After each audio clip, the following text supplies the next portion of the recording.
Bom, o nosso entrevistado é o Cristiano Martins, advogado, tem atuado na defesa do ex-presidente Lula e volta de uma excursão à Itália, onde conversou com algumas figuras relevantes do mundo jurídico italiano. Cristiano, eu queria que você comentasse primeiro como que foi a conversa com o Ferrajoli e que você explicasse antes qual que é a relevância do Ferrajoli no mundo jurídico. Bom, o professor Luigi Ferrajoli é uma das pessoas mais importantes do mundo jurídico. Ele tem projeção mundial, é autor de algumas das obras mais lidas no direito e é professor titular da Universidade Roma III. Enfim, uma personalidade do direito que eu tive, mais uma vez, a honra de encontrar. Tá. Uma coisa que chama atenção, ele tem se insurgido muito contra os abusos da Lava Jato, a gente vai comentar daqui a pouquinho, queria que você comentasse daqui a pouquinho.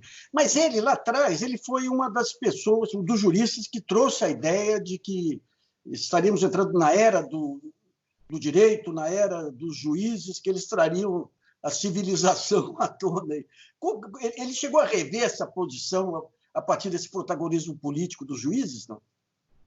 Olha, o professor Ferrajoli, ele tem, enfim, uma das principais obras, trata do garantismo no processo, da necessidade da observância do devido processo legal e, evidentemente, que o juiz tem um papel relevante nesse cenário, né, de garantir que o devido processo legal seja observado. Agora, todo esse embasamento também dá ao professor Luigi Ferrajoli condições plenas de fazer as críticas à Lava Jato e, sobretudo, ao papel do ex-juiz Sérgio Moro na condução dos processos do ex-presidente Lula. O professor Ferrajoli é muito incisivo ao defender a suspeição do ex-juiz Sérgio Moro, tal como nós apontamos desde 2016, desde a nossa primeira manifestação escrita no caso do Triplex. Tá. Essa fundação onde você encontrou com ele, queria que você contasse um pouquinho a história dessa fundação, Basso, né? A Fundação Basso, ela foi criada por um ex-senador italiano, e ela teve um papel muito importante durante o período das ditaduras na América Latina, das ditaduras que eram aliadas aos Estados Unidos. A Fundação, à época, fez denúncias muito importantes, chegou a constituir um tribunal para poder fazer essas denúncias, mostrar esses abusos ao mundo.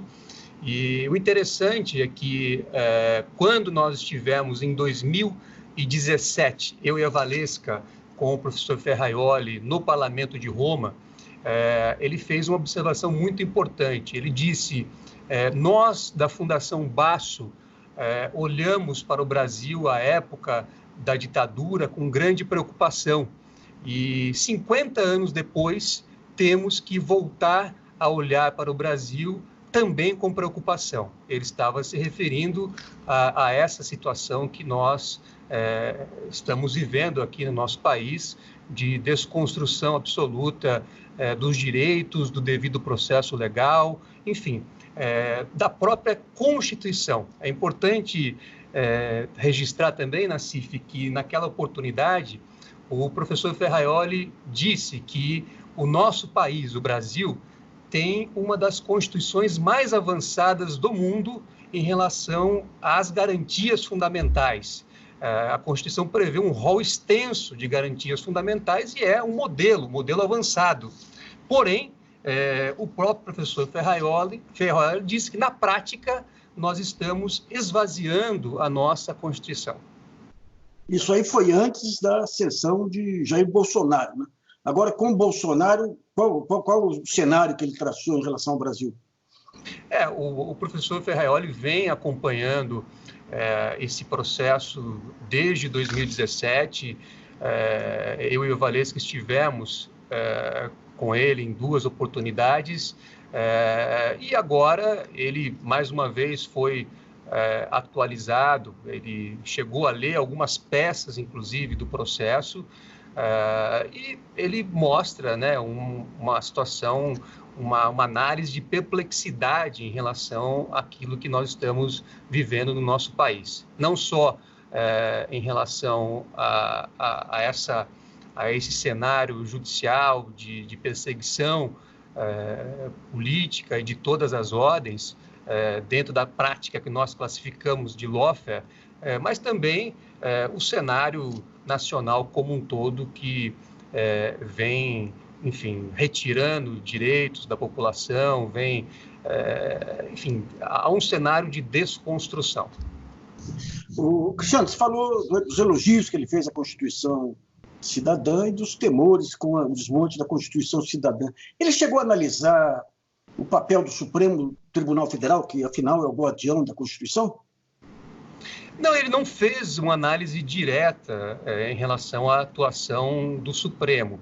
A análise dele, no momento, Nassif, eu acho que está muito mais voltada à base do processo, à condução do processo realizada, sobretudo, pelo juiz de primeira instância à época, que é o atual ministro Sérgio Moro. Então, na visão dele, assim, na linha do que nós apresentamos, o fato do ex-juiz Sérgio Moro ter conduzido toda a fase pré-processual, a instrução do processo e proferido sentença, no caso Triplex, isso deve levar à nulidade do processo, porque claramente é um juiz que não tinha a necessária imparcialidade e não deu ao ex-presidente Lula o direito a um julgamento justo, imparcial e independente, como todo cidadão tem direito.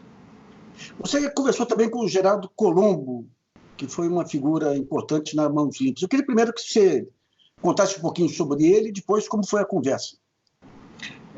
O Geraldo Colombo foi magistrado na Operação Mãos Limpas, que foi a grande e famosa operação anticorrupção que ocorreu na Itália nos anos 90, e tem também uma projeção mundial. Enfim, ele faz muitas palestras, ele é uma pessoa muito respeitada.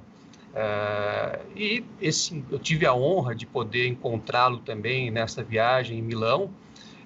Conversei com ele sobre aspectos da Manipulite, da Lava Jato, e também tive a oportunidade de expor a ele o conceito de lawfare que nós apresentamos com esse livro que foi recentemente lançado. E ele chegou a exprimir alguma opinião sobre a condução da Lava Jato? Olha, o doutor Colombo, ele fez algumas observações que eu considero muito relevantes. Ele disse que para que haja um processo justo e conduzido com imparcialidade, são necessárias fundamentalmente 3 premissas. Primeiro, é necessário que todas as comunicações relativas ao processo entre o juiz e a acusação sejam formais, estejam documentadas nos autos. Segundo, ele entende que o processo que leva aos juízes, aos tribunais, aos seus cargos, deve, sempre que possível, ser independente da questão política. E também os juízes não devem adotar qualquer viés político nas suas respectivas atuações. E, por fim, ele também defende que é fundamental a separação entre o juiz que conduz a instrução, a coleta de provas, sobretudo na fase pré-processual, daquele juiz que vai proferir uma sentença ao final do caso. Então, essas são as diretrizes básicas, eu diria, para o doutor Colombo, para que um processo seja justo e possa dar ao acusado um julgamento imparcial.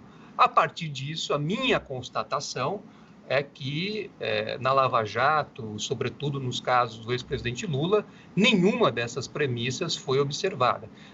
Nós temos aí comunicações entre juiz e acusação fora dos autos, revelando uma coordenação que o juiz realizava da acusação e também um ânimo absolutamente adverso em relação à defesa e ao acusado, como foi revelado pela Vaza Jato, pelo Intercept e outros veículos de imprensa. Em relação ao viés político, é inegável.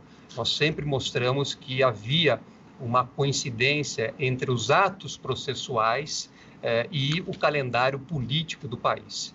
E, por fim, além de haver a condução por um juiz que não tinha a necessária imparcialidade, ao contrário, nós sempre afirmamos que a condenação do ex-presidente Lula estava pronta antes de começar o processo.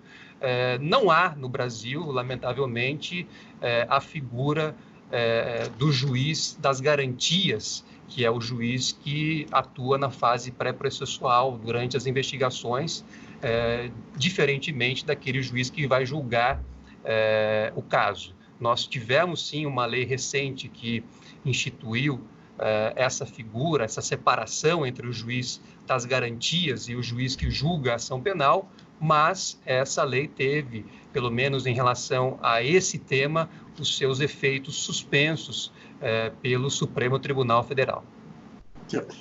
Cristiano, e a visita ao Papa? O que você pode contar desse contato? Olha, sem dúvida, foi uma ocasião muito especial para mim poder encontrar o Papa e ter a oportunidade de apresentar a ele o trabalho que nós estamos realizando em relação ao Lawfare, ao Instituto Lawfare, e esse conceito que nós apresentamos aqui no Brasil em 2016 e que hoje foi retratado no livro lançado recentemente, que consiste no uso estratégico do direito para fins de deslegitimação, de perseguição e aniquilação de um inimigo. Esse é o Lawfare com todas as suas características. Então, eu tive a oportunidade única de poder expor esse conceito ao Papa, além de poder tratar de outros assuntos. O contato dele com o presidente Lula, de que maneira foi? Pelas fotos foi bem afetuoso.